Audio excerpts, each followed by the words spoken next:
এই যে রাজনীতিতে শহীদ জিয়া, দেশনেত্রী বেগম খালেদা জিয়া এবং জনাব তারেক রহমান তাদের যে দীর্ঘদিনের সংগ্রাম, আন্দোলন, ত্যাগ, তার যে মহিমা, এদেশের জনগণ ধানের শীষকে ভোট দেবে।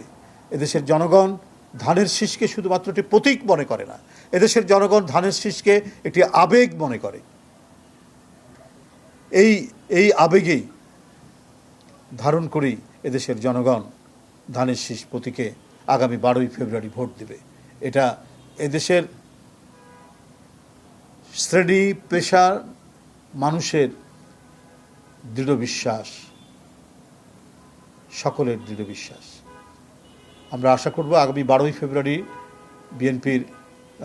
আগামী 9ই ফেব্রুয়ারি বিএনপির সর্বশেষ যে জনসভা, সেটি অত্যন্ত সাফল্যমণ্ডিত হবে। ইতিমধ্যেই আমাদের অঙ্গ সংগঠনের নেতৃবৃন্দ প্রত্যেকেই অঙ্গীকার ব্যক্ত করেছেন, তারা এই সভাকে শান্তিপূর্ণভাবে সফল করতে তাদের সর্বোচ্চ শ্রম দিয়ে সেটিকে তারা সফল করবে।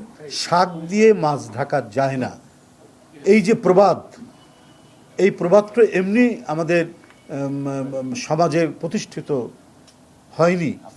এটা প্রতিষ্ঠিত হয়েছে যে এই ধরনের ঘটনাগুলো সমাজে প্রায় ঘটে, যে নিজে একটা কাজ করার পরও সেটাকে নানাভাবে ঢাকার চেষ্টা করা হয়, কিন্তু সত্য সত্যই থাকে, বেরিয়ে আসে, তাকে মিথ্যা দিয়ে ঢাকা যায় না, আর মিথ্যাকে সত্য বলে চালানো যায় না।